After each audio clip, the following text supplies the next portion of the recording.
Thanks. A very warm welcome to everybody. I say a warm welcome. Forgive me being dressed like this. I'm in the UK and I'm absolutely freezing. There are parts of the country with snow at the end of March, beginning of April, and my fingers are still numb from an earlier morning walk. But it is a warm welcome, and a particularly warm welcome to our partner for this particular marketing information webinar, which is PT Ditrolic ATW Energy. Last week, I was at the Indonesian embassy for the signing of a joint venture relating to a development of the electric vehicle supply chain program for Indonesia. I was also with Minister of Investment, Pak Bahlil, in meetings that he was having the following day. And all of these meetings were around companies that had technologies and interest in developing their market share through partnerships in Indonesia in the space of clean energy, renewable energy. So there was tidal, there was solar, and other. So this is very, very topical. For BritCham itself, the whole space of sustainability is cross-cutting for many of our members, and the issues around sustainability and corporate support from BritCham are very well served by our 3-member focus groups as well: climate change, human capital and education, and sustainable smart cities. So it's good to see a well-targeted audience from the names and companies that I saw, also representative of serious interest in this particular sector that's very important to Indonesia's future energy, the growth of commercial and industrial solar. So once again, my thanks to PT Ditrolic ATW Energy. And with that, I think the best thing that I can do is simply welcome Michelle and Victor, who are executive directors of the organization. But more importantly, hand over to Wong, who's going to marshal the proceedings. Enjoy. I hope this is rewarding and you get the output that you need. In order to get good output, you need to input. So do be proactive in the Q&A session. Thanks, everyone. Yeah, thanks, Chris. Thanks for your quick introduction. Yeah. Okay, hello, everyone. Very good afternoon to everyone. We wish you to welcome and thank you for joining this webinar section with the collaboration with BritCham Indonesia. So today we have our presentation and it will take about 40 minutes and we'll continue with the Q&A section after that. However, you are welcome to post any question in the Q&A chat box during the section. First of all, let me introduce myself. I'm Mr. Wong, the Business Development Assistant Manager from Ditrolic Energy. I'll be your moderator for today, and I will try to do my very best to accommodate your inquiry or any other matter arise throughout this webinar. So with us today, we have our amazing speaker and presenter ready to share an interesting topic, Indonesia's future energy, the growth of commercial and industrial solar. So our first speaker is Ms. Michelle Ong, Executive Director from PT Ditrolic ATW Energy. She is the driving brand behind Ditrolic Energy's sales and growth. She improved and expanded the company's sales program from a few sales force orientation to a broader market approach, earning more returns and profit. With 8 years of hands-on experience in several large-scale solar PV project across Asia, she is a strong proponent for strategy and comprehensive renewable energy and sustainable business initiatives. This includes introducing low carbon and low cost power solution to Malaysia and bringing innovative clean energy product and service to the region. As proof of competency and expertise, she had led around 400 solar PV deployment projects, developed close to 65 megawatt of solar PV project and generated $34 million in saving for our clients. Her passion and exceptional dedication to a sustainable future are hugely commendable. She will be covering the topic of driving energy transformation, a roadmap towards 100% renewable energy. Our second speaker, Mr. Victor Samuel, Executive Director from PT Ditrolic ATW Energy. For more than 7 years, Victor has been one of the primary professionals in the Indonesian solar PV space. He's making more people and institutions achieve energy independence from the power of the sun.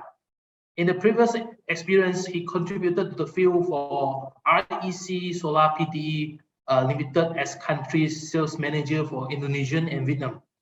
He holds a master's degree in KTH Royal Institute of Technology and TU Eindhoven, bachelor degree from Institute Technology Bandung.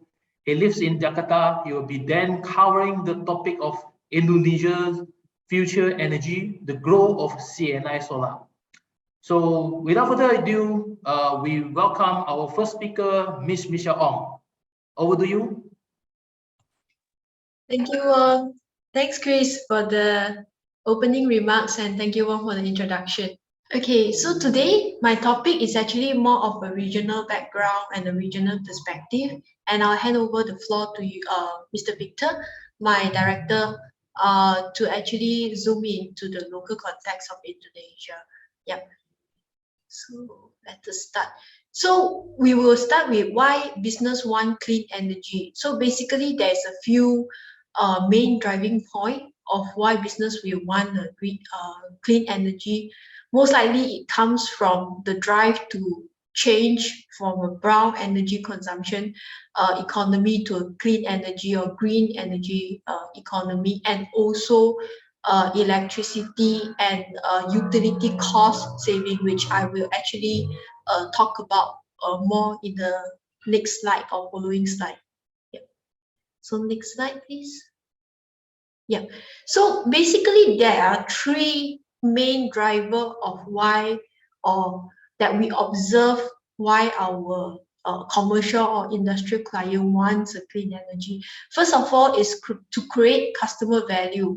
So in a study, in a Nielsen study, it is found that 66% of consumer will be willing and more likely to buy goods or services from a company that they see as having an ESG practice, right? So this is one of the big driver of clean energy initiative. The other one is actually security in cost.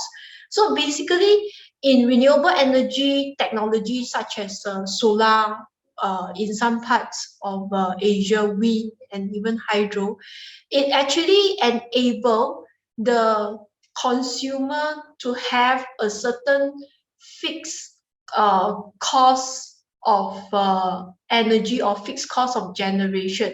So this kind of stability actually helps the company or the consumer to basically manage and stabilize its utility cost or energy cost, which is a big topic today.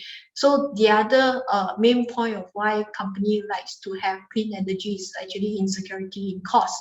And last but not least, sometimes even the most important point, it's especially or particularly in the solar case, the energy price, which Victor will later explain in further detail, is actually cheaper than the local utility price, for example, the PLN utility price. So this is another major compelling factor of why we see our customers or CNI customers wanting a clean energy. Yeah. So next slide, please. Yeah. So is it possible to even be 100% renewable? This is a very big topic that we are trying to tackle. I'm tackling it in a regional basis. Victor will come in the Indonesia context to see how can we achieve this. Yeah. So next slide. So basically, there are four options, right? We need to create a strategy. We need to create a plan on how do we actually do 100% renewable energy procurement. First of all, in Indonesia is also widely available, as in other regions in Southeast Asia and Asia. It's actually the green tariff. So a lot of utility company within the country market actually offer their consumer, whether they are a commercial or industrial consumer or residential consumer, a special tariff that is tagged to or related to or linked to a green source of generation, whether it comes from hydro, whether it comes from solar, whether it comes from wind, right? Or sometimes even geothermal. So for that, normally the customers will need to pay a premium. And a green tariff is normally always referred to in commercial sense as a premium tariff, right? For that. And then the second one will be green attribute. So another common form or terminology will be REC, right? So REC are certificate generated by a renewable energy generation. So every unit of renewable energy that is generated is attached with a certificate. So clients or companies or consumers that are already consuming brown energy and they wish to turn it green or offset, they will normally procure this REC renewable energy certificate to offset their brown energy consumption. So that's another way. And this is also an additional cost to your utility. The third one, which is the most common throughout Southeast Asia, at least the 6-country market that hydraulic ATW have experienced in the region, is on-site distributed generation. So what's on-site? What's distributed generation? So it's a very simple concept. We have a building, our client's building, your building. We will be placing the panels on your roof, and the energy that's generated by the system will be consumed by you. And whatever that is excess, you will be able to, we call it in a technical form, backflow it to your utility company through your existing utility meter, right? And the utility company normally will be able to deduct your bill on the whatever energy that you have consumed that is excess, you backflow to them. Yeah. And then last but not least is offsite. So offsite are typically customized for clients that have already utilized their on-site roof, that are already generating energy, but they want more renewable energy, right? So what this type of solution provide is basically it provides a bigger size of generation. Let me give you some numbers. Normally, your roof generation is only able to give you about a 5 to 30% of offset against your current consumption, but the offsite may be able to bring it all the way to 90% or 95%. So this is what offsite can offer. And it's normally a solar farm that is built, a sizable solar farm, normally about 30 to 100 acres of land of solar farm that is built, and then is using the transmission line to transmit the energy to your premise, to your commercial building, or to your industrial building. So that's offsite generation. Yeah. So next slide, please. Yeah. So this is some of the key consideration, and we have named it as a pro and con of each type of procurement. Again, it will add to your strategy of how you want to procure clean energy. So again, on-site financially, sometimes it is generally more costly because of the limitation of the roof that you will have, or because you would like to own the system. So for clients that do not want to own the system itself, they can actually rent the system from hydraulic. So that will actually help in the financial judgment of the generation, right? And then carbon, because normally it is actually also a little bit smaller, so it's not so good. But for branding, because it's already installed on your premise and it's very, very visible to your visitors or anybody that is actually visiting your premise. So it is actually well understood by all your stakeholders, whether it's your shareholder, your customers even, and your colleagues and etc. So, yeah, so offsite it is the most popular option so far because of the financial feasibility, carbon linkage, and also branding. Something that we see our client try to avoid due to financial burden or costing burden, because you have to pay extra cost to procure such energy, is actually green energy certificate, the one that I mentioned just now, renewable energy certificate. You have to procure it over and above your brown energy procurement, or carbon offsetting, which you have to procure carbon certificate to offset whatever consumption or carbon that you have released throughout your whole process. So these two are not the most favorable of the strategy. Yeah. So next slide. Yeah. So this is basically a roadmap of how you may want to achieve 100% renewable energy. We always will emphasize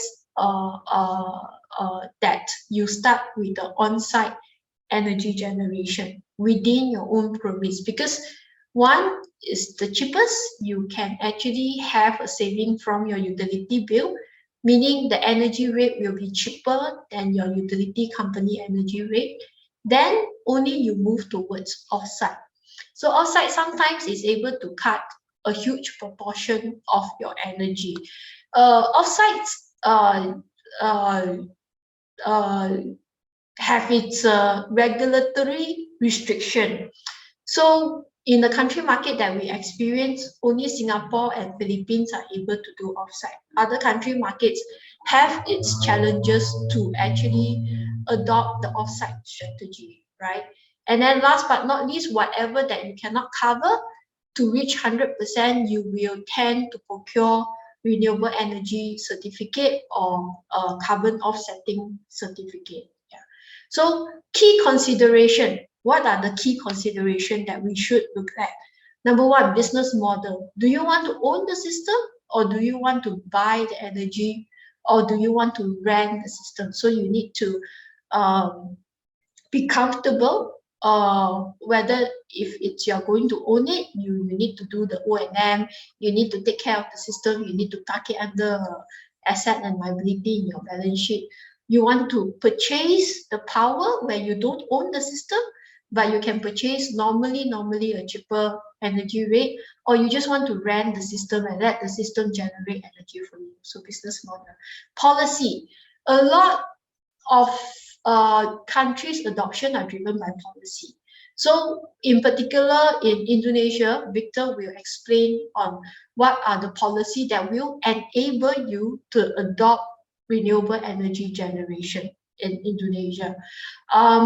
Technology, we have a range of technology. It can go from wind to solar in terms of generation.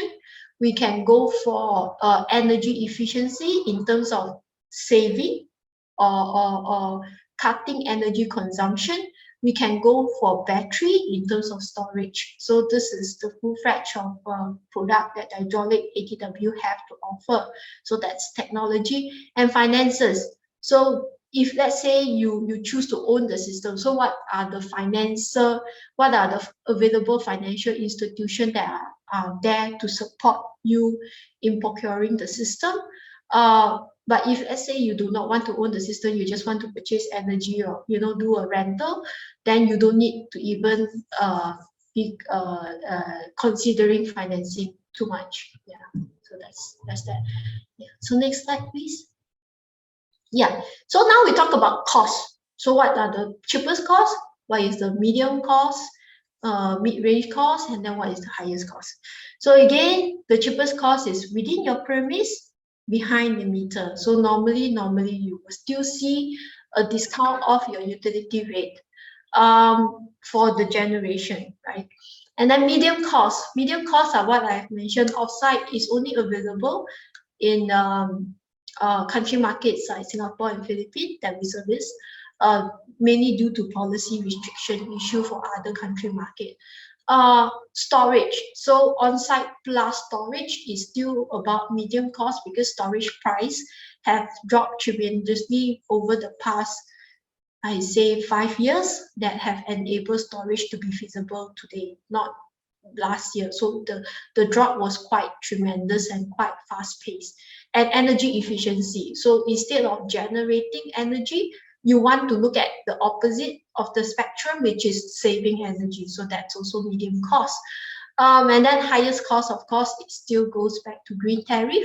You buy at a premium tariff from your utility company for the clean energy that they will deliver to you, or REC, renewable energy certificate, that you buy to offset your current brown energy consumption. Yeah. So next question, please. Next slide, please. So this is just a hypothetical roadmap that we have created for this webinar. So this will give you a roadmap in terms of the tenure per se of how you will reach your 100% renewable energy generation commitment, right? So we always see that our client will first have REC first and green tariff to as part of their green energy procurement plan on the first year, displayed here as 2020. Yeah, year 2020. And then when we move to the next year, which is 2021, because of the good planning, the on-site generation have already been built and energy have already started to be produced. So there is a significant contribution of the renewable energy to your consumption. And then moving on the third year, some country markets are able to do offsite, so that will further contribute. And finally, you will see at the last year a good mix of different technology, different solution, with different price point to help you reach your 100% renewable energy goal. Yeah, so some of my clients will always like to ask me this question. So why do we still need to rely on REC or display here as EAC, so renewable energy certificate or green attribute certificate? Because we must understand there is always a limitation, technical limitation of reaching 100% renewable. So the very residue of whatever we cannot generate and we cannot save, that will always be capped off by a renewable energy certificate procurement. Yeah, so that's what we always have noticed. Yeah. Okay, next slide, please. Okay, so this is a bit about our company. Just now we have touched about the renewable energy procurement strategy and roadmaps as such.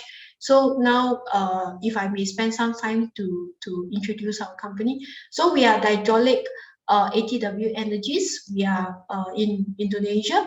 And apart from Indonesia, we also service another 5 country market, which is Malaysia, Singapore, Philippines, China, and also Bangladesh. Yeah. We most of our clientele are actually clients that want to save on their electricity bill.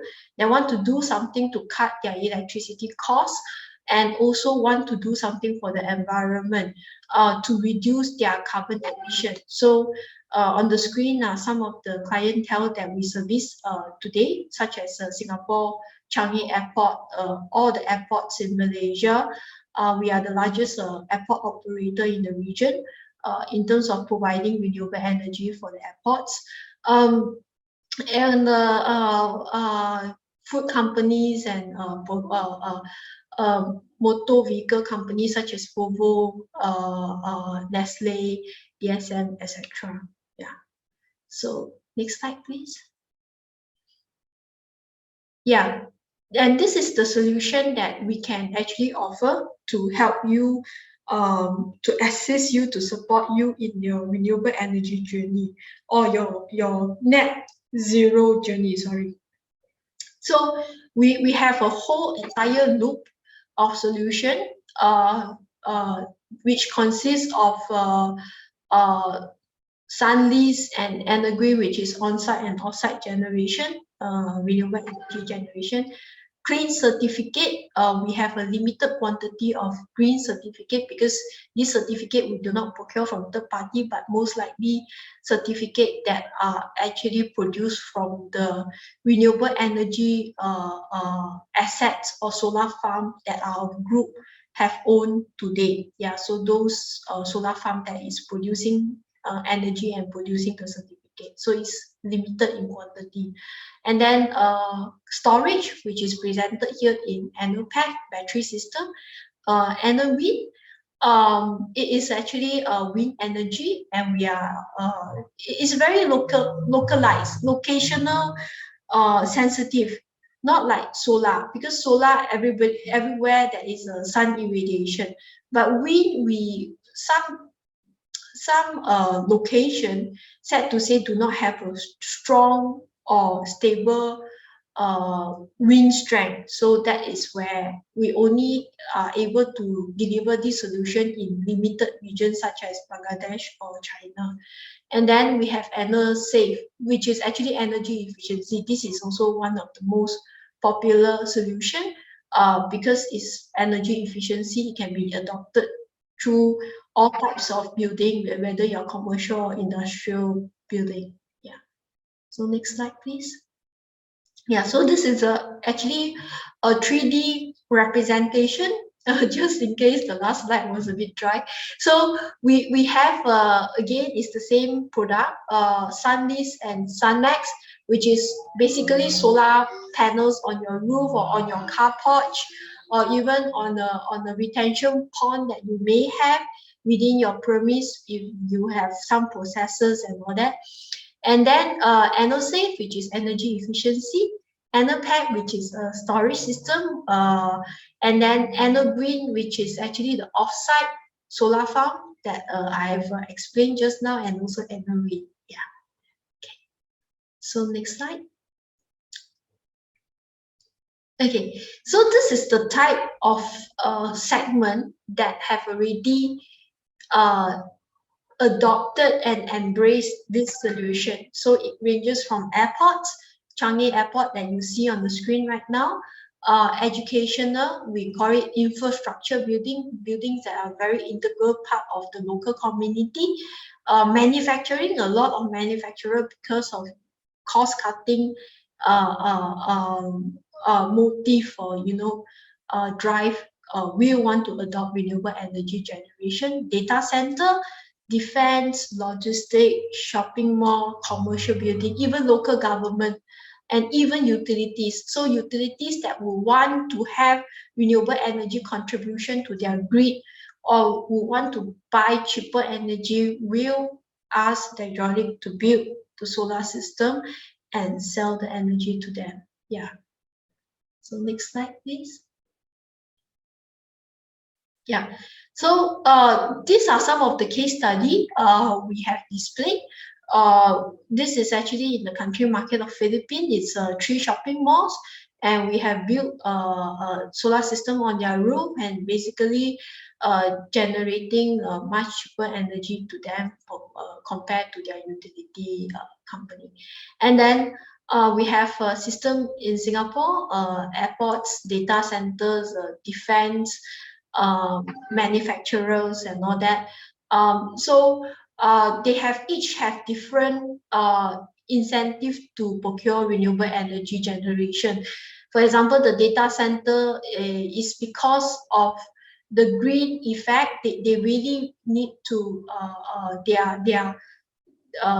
have a strong vision to how should I put it, run their business on a green energy and a zero carbon footprint manner. So that is why they are actually procuring renewable energy for their own consumption. Airports, they have both incentive to drive down their energy costs and also want to contribute to the net zero effect. That's why they are also adopting renewable energy. So next slide, please. Yeah, And these are more systems that we are going to build or we are building. So we have Nestle. They are actually having a very, very strong initiative to reach net zero by 2025. And we are very proud to be a contributor of their renewable energy journey by providing them solar energy. Another thing to note is that they are also procuring another form of energy generation from biomass. And with all the combined technology, it will be able to bring them to 100% renewable energy, vision. So Malaysia of Nestle as well, and then logistics centers in Malaysia. Yeah. So next slide. Yeah. So these are more renewable energy projects that we have built, and they are either selling energy to the utility company or to local government building or to manufacturing building as well. Yeah, next slide. And university. Yeah, so these are all the airports across Malaysia that are procuring renewable energy from us. Next slide. Yeah, and these are some of the solar carports that you may want to build in as part of your strategy of renewable energy procurement, because it's of double usage. You can park your car, have a good shade, and it's at the same time generating cheaper and greener energy for you. Yeah. So next slide. Yeah, and this is some of the renewable energy farm that we have built to deliver energy to the local utility company in Malaysia and also in Bangladesh. So one is of 400 acres and the other one is of about 200 over acres of land that we have utilized to generate this energy for the utility company. Yeah. Next slide. Yeah, and these are actually the country market that we are servicing right now. Next slide. Yeah, so this is the end of my presentation. Thank you. So I'm gonna continue the topic. So Michelle has spoken on the regional level. I will focus more into Indonesian context. I'm gonna talk about the growth of commercial and industrial solar. I will speak about why the growth happens and why is it still happening, and what kinds of solar system, solar PV system that we can actually implement in the facilities, and how the customers can actually enjoy the benefit from the solar installation, and there will be a couple of local project references that we can show you. Okay, first is the CNI solar landscape. So a couple of things has been discussed by Michelle. I'm gonna repeat myself. I'm gonna repeat it quickly. So there have been many customers, many of our clients that are under pressure to actually lower the operating costs, including its energy bills, and also they are having this pressure either from their banks or their buyers to reduce their carbon emissions or use more renewable energy. And also on the other hand, they avoid capital expenditure for non-core activities. So I have discussed pharmaceutical company. They said they do not want to invest themselves in the solar PV equipment because they are focused in expanding their own business, their own machinery, their own activity, right? So that's why they try to outsource the procurement or the investment of the renewable energy to third party. And as we know, the utility price increases. We observe that in the last 15 or 20 years, the tariff, electricity tariff increase at the rate of 5 to 7%, and even there is even higher tariff if you want to have a premium services. And we know also that there has been a tremendous decrease or reductions of cost of solar panel and battery, and there are many solar installers actually sprung up following the global trend. So this is a few major reasons why there have been a huge growth of solar PV installations in the country. Some charts. This is the PLN tariff. The purple one is the industrial tariff, which is slightly high. Sorry, this is the business tariff below 200 kVA, which is higher than the industrial tariff, which is the blue one. And if you see the trend is actually increasing, so there is a threat of from the customer point of view, from the factory owner point of view, that they will face increasing energy or operating costs. And if you see the chart below, the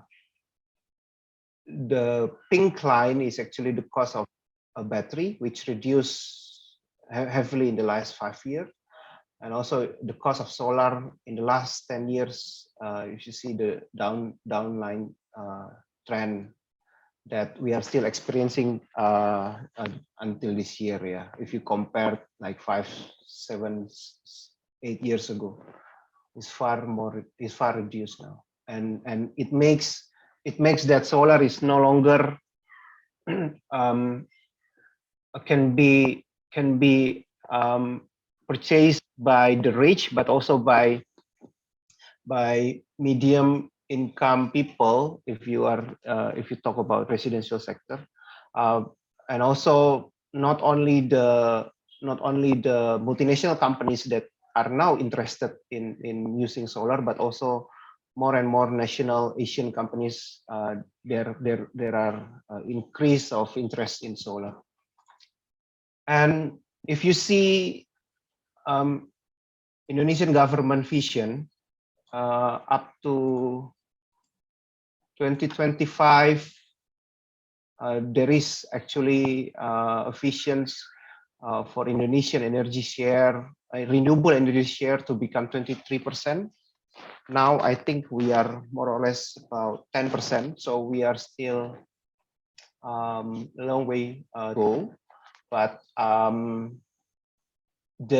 the point is, we will see increasing trend of the implementation of renewable energy in Indonesia, as we actually see in the regional and global level. And if you see PLT, PLT Bio, PLT Beam, PLTN is and these are the renewable energy types, and solar is the yellow one, PLTS. If you see, the solar is expected to enjoy the largest portion among those renewable energies. I think the reason being, solar is the easiest and the fastest renewable energy technology to implement. Okay, so that was about the landscape on the regulations and the cost part. Now I'm going to talk about how the regulation actually evolving, focusing more on the commercial and industrial sectors in relation to the use of solar panels on site. Yeah. So I will focus on few important parts only. If you see in 2017, there is a regulation number 1 ESDM 2017 that for all industrial users that install solar PV system, they will be subject to 40-hour parallel operation charge that the customers need to pay to PLN. And to give some perspective, hours is huge amount of payment that they need to pay, because for the solar system works only a day, is only produce about 4 hours. So if you multiply into 30 days, so it becomes 120 days per month. And if you pay 40 hours out of 120 hours per month, then a third of the saving from solar panel will be paid to PLN. So in 2017, having solar panels on the rooftop of industrial rooftop is economically not feasible. But then the government, through the regulation 16/2019, they changed 40 hours to 5 hours, which makes the industrial solar becoming suddenly feasible. So I observed that from 2019 and until now, there has been huge growth, especially in the industrial sector that use solar panels. Before 2019, most of the installations of solar panel are focusing only on the residential sector and commercial sector only.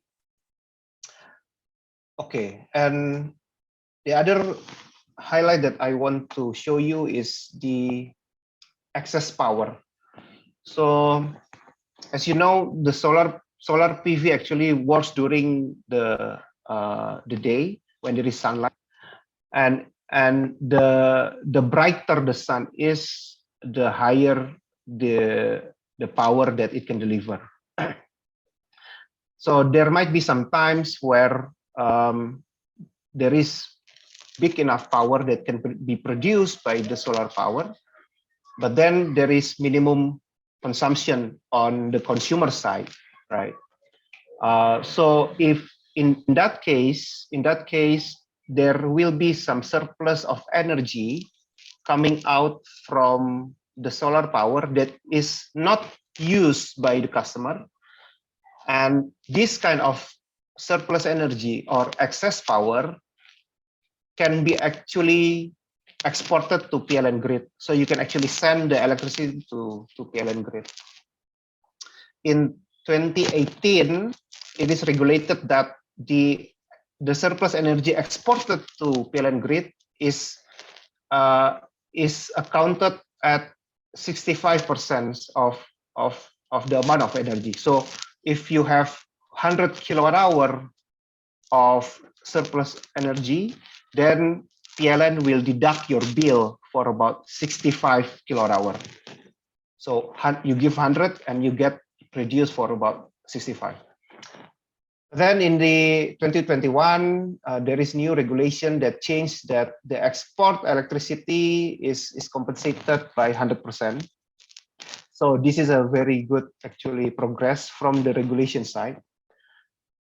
Yes, there have been some hiccups in the implementations on the ground.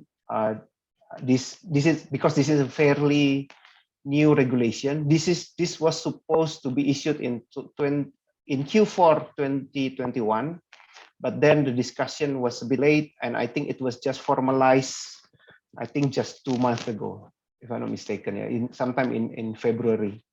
So the implementation is still taking some time, I would say, on the ground now, but at least on the regulatory framework from ESDM, solar is being supported by the government. So this is the long-term trend that we actually see. I think the reasons being there have been global and also internal push to Indonesian government to actually encourage more and more renewable energy. Okay, that's about the regulation. I'm gonna be a little bit technical here. So what kind of solar installation types that you can actually put on your premises? First, the cheapest and the easiest, rooftop solar. You don't need, you just need your roof. You can just put solar there and that's it. You can connect the cable to your electrical panel and that's it. And then also if you have carport, this is the other solutions that we can do. It works as double functions. It shade your car and also produce electricity. Ground mounted solar is more popular on the large scale and utility scale, but also on the large scale commercial and industrial. And also floating solar. So floating, it works beneficially to the reservoir or to the lake because it helps reducing the evaporations of the water, but also the temperature of the water helps cooling down the solar PV system so that the performance can be better. Because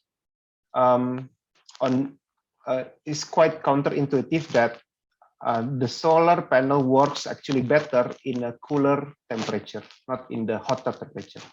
It needs very bright sun, bright sky, but it works better in the cooler temperature. So the ideal situation will be a very bright and sunny day with a cool temperature. That's the ideal condition for solar panel.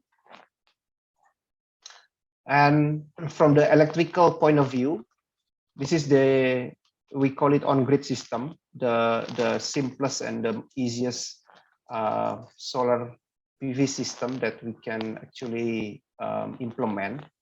So there are actually only two main components. The first is solar panel, which actually converts sun energy, light energy from the sun into electricity, but it's actually DC electricity, direct current electricity. And then that DC electricity is converted with the solar inverter and make it AC electricity or alternating current electricity, which actually connected directly to your appliances or your load or your equipment. And then, as I said, the surplus electricity will be exported to the grid and you can enjoy some deduction from PLN. So this is basically how it works. So the solar system actually works in parallel with the PLN grid. So this is not like the diesel genset operation. Yeah, diesel genset, you switch, either you use PLN or you use diesel genset. But with solar on grid, you actually have both solar and PLN at the same time. Why? Because solar is very fluctuative power. It has up and down every second, every microsecond, because it follows the irradiance of the sun. On the other hand, your appliances, your load cannot follow the irradiance of the sun. Your aircon, your machinery, your lamps needs to have a stable income electricity, right? That's why we still need PLN grid in this case to actually stabilize. So the up and down of the solar panel will be compensated directly, immediately by the down and up of the PLN grid. So in the end, you will enjoy a stable electricity as you usually have, without the solar panel. So no issue of reliability, no issue of fluctuation. So this is how it works. Okay, so this is what we actually offer to our customer that would like to have a solar PV, especially on the industrial and commercial context. So we provide solar rental scheme. So basically how it works is that we do all the investment of the solar equipment, and then you pay us rental fee based on the performance of the solar PV system. We will assist in determining the size of carbon footprint produced and obtaining carbon credits. We insure and maintain and repair the system at no additional cost. We pay for insurance, licensing. We warranty your roof against leak. We guarantee the expected annual solar production, or you get your money back. However, the legal owner is us because we actually rent to you. And at the end of these terms, we can provide you 3 options. We remove the system at no additional cost. You can extend the contract with at least 15% discount to prevailing tariff, or we can also transfer the ownership to you. So bottom line, without paying anything, we install the solar to you. You enjoy the saving from the solar and all the benefit. And then at no cost and at no down payment, at no operational cost. So this is what we actually offer. So this is how it works. ABC company is you or the customer, and now you have contract with PLN. PLN supply electricity to you. You pay payment to PLN monthly, and then you have this rental contract agreement with us. We provide electricity through the installation of the solar panel, and then you pay us a rental payment on a monthly basis. And then, as I said, the exported energy to PLN, you will be compensated by them. So this is how it actually works. It's actually simple. Okay, so how to start? If you're interested in install solar in your premises, we advise you to compare more than one proposal. We are not the only solar provider in the market. There are a couple of others. It's good to always compare more than one, but you need to check, audit the solar company, whether they have a local presence or support, whether they have local portfolio, check their license, their experience, their finance capability. Why this is important? Because all the investment is done by the solar provider. And check also on the local policy, because local policy is very important. Without a proper permit, you are actually exposed to legal risk, and you can end up literally go to jail if there is no local documentation, legal documentation. And also output guarantee is important. And then asset management, O&M capability, and also mature and fair rental agreement. This is something you need to check. So these are my last 3 slides. So this is one of our portfolio. We already installed, I think, about 3 years ago. This is a carport we installed in West Java, in Cikarang area.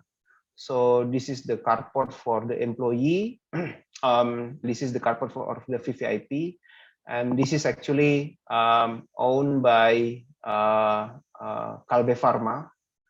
So I think they are one of the largest, I think the largest public pharmaceutical company in Southeast Asia. And the group has already, I think, 7 plants using solar panel. So this is only one of those.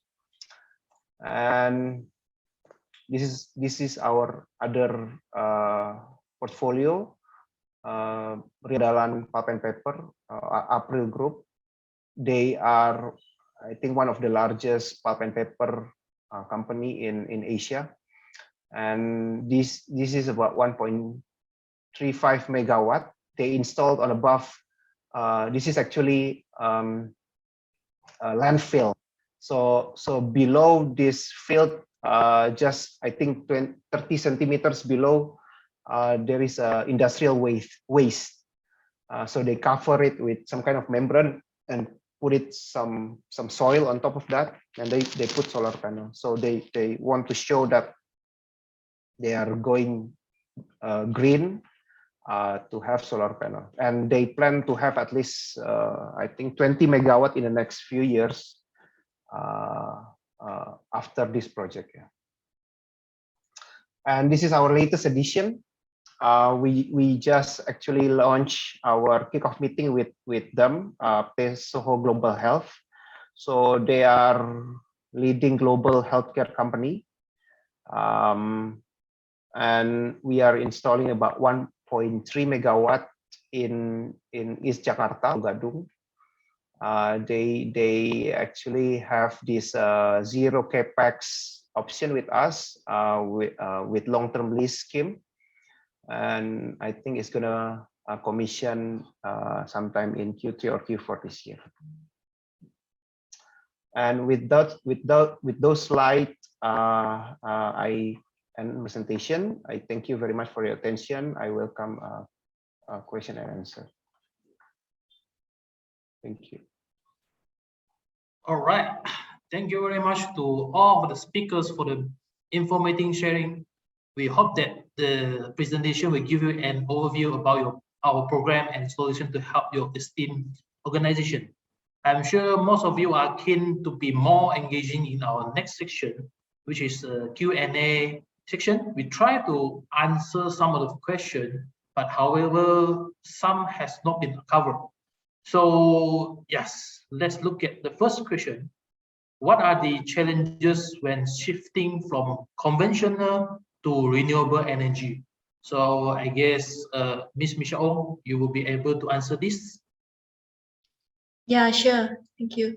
So shifting from conventional to renewable energy in the consumer or the consumer perspective, the main challenges will be the cost and also the commitment, because till today the technology cannot enable a short-term commitment contract, meaning the tenure normally will have to be 20 years or above in terms of the PPA tenure or the commitment tenure.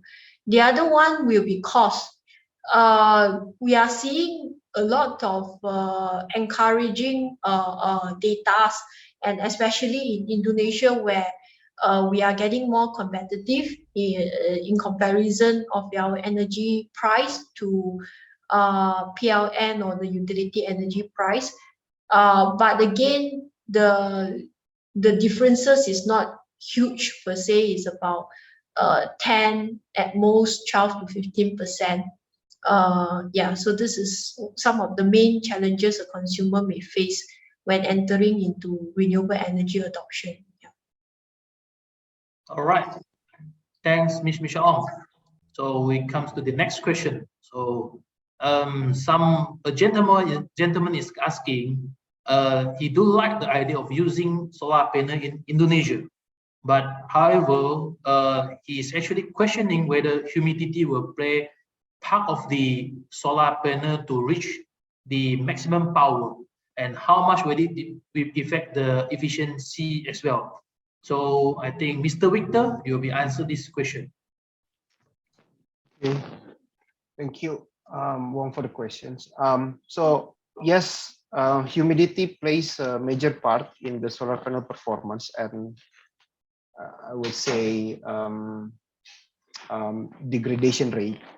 But I think it has been proven that solar, even though in the high humidity area like Indonesia, it can still work quite well. Not as good, of course, like in Europe or in Japan, but it's still relatively okay, and you can actually still enjoy the benefit of solar panel. Of course, there are pros and cons of having solar panels, or compared to the other renewable energy sources that you can have in the country. But so far, solar has been the easiest and the cheapest and the fastest renewable energy that you can actually deploy. Yeah, these are things to consider when you want to have some renewable energy in your premise. Okay, thanks, Mr. Victor. Yeah, so we have the question: do the Indonesian market is ready and large enough to be a target of renewable energy production? So, Mr. Victor, I think you will be able to answer this. Sorry, can you repeat, please? Can you come again? Do the Indonesian market is ready and large enough to be a target of renewable energy production? Absolutely.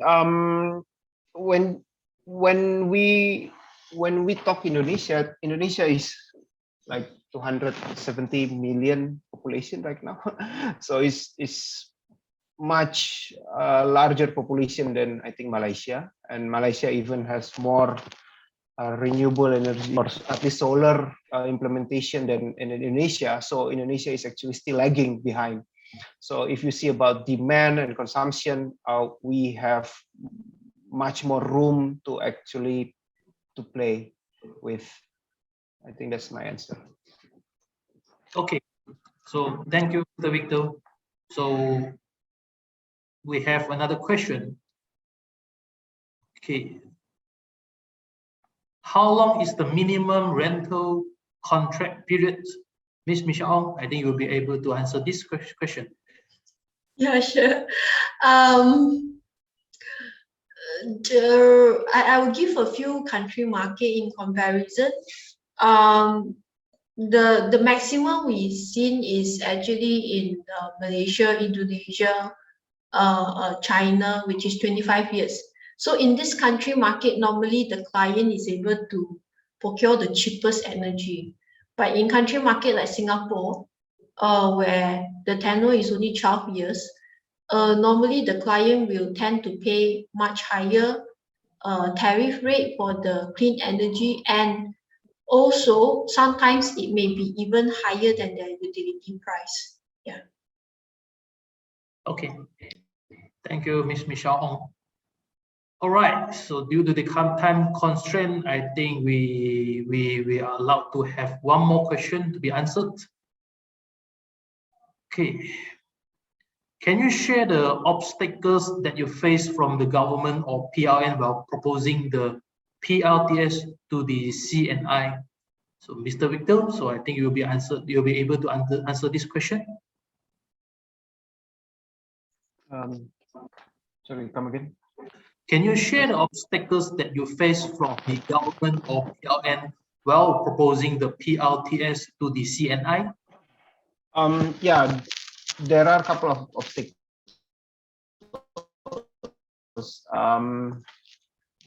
If you remember in my presentation, I think I mentioned about the Regu 26 2021,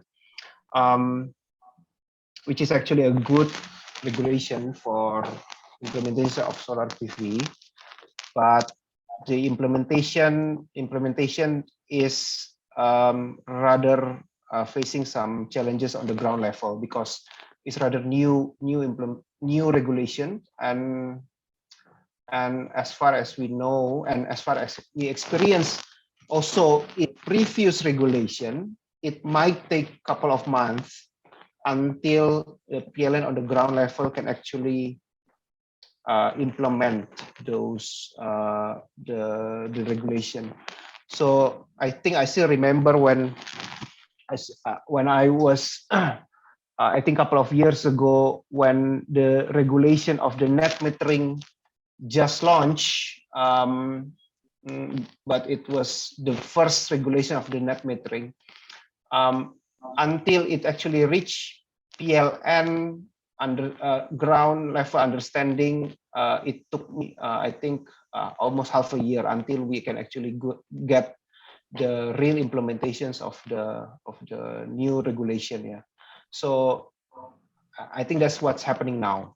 I think in the news you see many companies that face this struggle.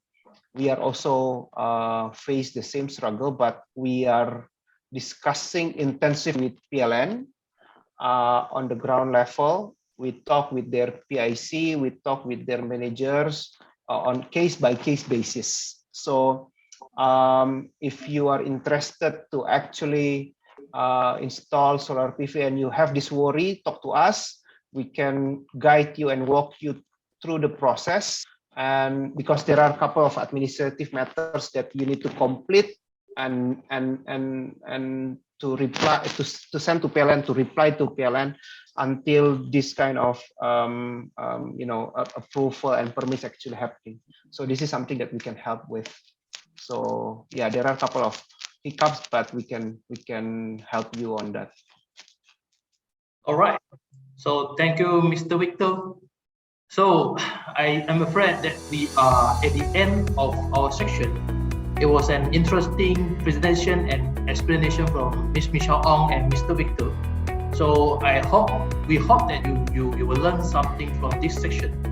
So again, we would like to thank all of you for joining us today, and we hope to hear from you very soon. So please do not hesitate to reach out to us anytime, and we are happy to serve you. So yeah, goodbye for now and take care.